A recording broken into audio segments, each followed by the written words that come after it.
Reaction ये है कि जो बिहार में जो सियासी तब्दीली होने जा रही है, इस सिलसिले में नीतीश कुमार को, तेजस्वी यादव को और देश के वजीर आजम नरेंद्र मोदी को, तीनों को बिहार की जनता से माफी चाहनी चाहिए। और तीनों पार्टीज ने मिलकर बिहार की जनता को जो बातें की हैं और जो वादे किए थे और अपनी पॉलिटिकल आइडियोलॉजी की बात की थी, उन सब तीनों ने मिलकर बिहार की जनता को एक बहुत बड़ा धोखा दिया है। और यकीनन इसमें सबसे बड़ा रोल है नीतीश कुमार का।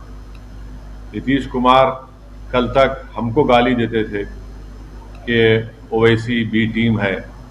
अब नीतीश कुमार को शर्म नहीं आती उसी जगह पर जाकर बैठने के लिए जहां पर हम पर इल्जाम लगाते थे। और नीतीश कुमार ने पॉलिटिकल अपॉर्चुनिज्म कहना तो अंडरस्टेटमेंट होगा, उन्होंने हर चीज का रिकॉर्ड तोड़ दिया है और कोई उनकी बात का न एतबार है न भरोसा है। मैं शुरू से कह रहा था कि नीतीश कुमार फिर से बीजेपी में जाएंगे, मगर लोग हमारी बात पे यकीन नहीं कर रहे थे।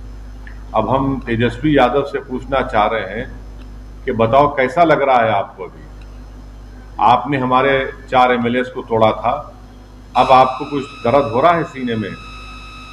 तकलीफ हो रही है आपको अपने भेजे में? अब आपको मालूम हो रहा है कि जो खेल आप हमसे खेले थे वही खेल आपसे हो गया। और तेजस्वी यादव और उनकी पार्टी धोखा दी है। 2 मर्तबा नीतीश कुमार को उन्होंने मुख्यमंत्री बनाया। बताइए अब क्या हासिल हुआ? आपने बीजेपी को आपने सत्ता दे दी। नीतीश कुमार तो सिर्फ अभी तो नाम के मुख्यमंत्री रहेंगे, हुकूमत चलेगी बिहार में आरएसएस के नरेंद्र मोदी की। हम तो यही चीज को रोकना चाह रहे थे, एमआईएम पार्टी इसी को रोक रही थी। और जब हमारे सीमांचल की जनता ने एमआईएम के 5 विधायक को कामयाब किया तो हमने तो जब उनके स्पीकर, मैं कोई एस्ट्रोलॉजर नहीं हूं, मैं एक छोटा मोटा पॉलिटिशियन बनने की कोशिश कर रहा हूं, मगर एक बात तो साफ कह रहा हूं कि देश के प्रधानमंत्री श्री नरेंद्र मोदी, नीतीश कुमार और तेजस्वी यादव, इन तीनों को बिहार की जनता से माफी मांगनी चाहिए। हमने हमसे एक बार पहले भी सवाल पूछा था कि क्या अगर इंडिया अलायंस में अगर वहाँ के दरवाजे खुलते आप जाएंगे, क्या उनसे पूछेंगे? लेकिन अब तो ममता बनर्जी एक एक करके पिलर जिस तरीके से हट रहे हैं, इस अलायंस का एनालिसिस कैसे करेंगे आप कि कैसे आगे? नहीं, मैं ये काम फिलोसोफर का काम है, पॉलिटिकल साइंटिस्ट का काम है, साइकोलॉजिस्ट का काम है। ये काम एनालिस्ट का काम है जो टीवी पर रोज शाम में बैठ जाते हैं।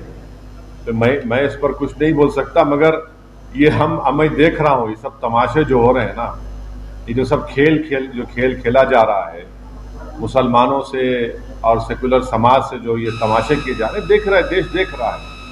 आप एक तरफ इंडिया अलायंस की बात कर रहे हैं, पर हाल ही में केटीआर ने कहा है कि that there might be a possibility of a third front with a non Congress non BJP third front which could be led by KCR. Will you be joining that if it is happening? अब मैं तो सिर्फ अपनी party की कामयाबी के लिए कोशिश कर रहा हूं और मुझे यकीन है कि हम लोग अपनी कामयाबी को हासिल करेंगे। अभी तो हम किसी का हिस्सा नहीं है, अभी बहुत जल्दी होगा किसका हिस्सा रहेंगे नहीं रहेंगे। अब जब पार्लियामेंट के चुनाव आएंगे जब देखेंगे। अभी तो बहुत मैं इस बारे में कुछ भी नहीं कह सकता। शुक्रिया।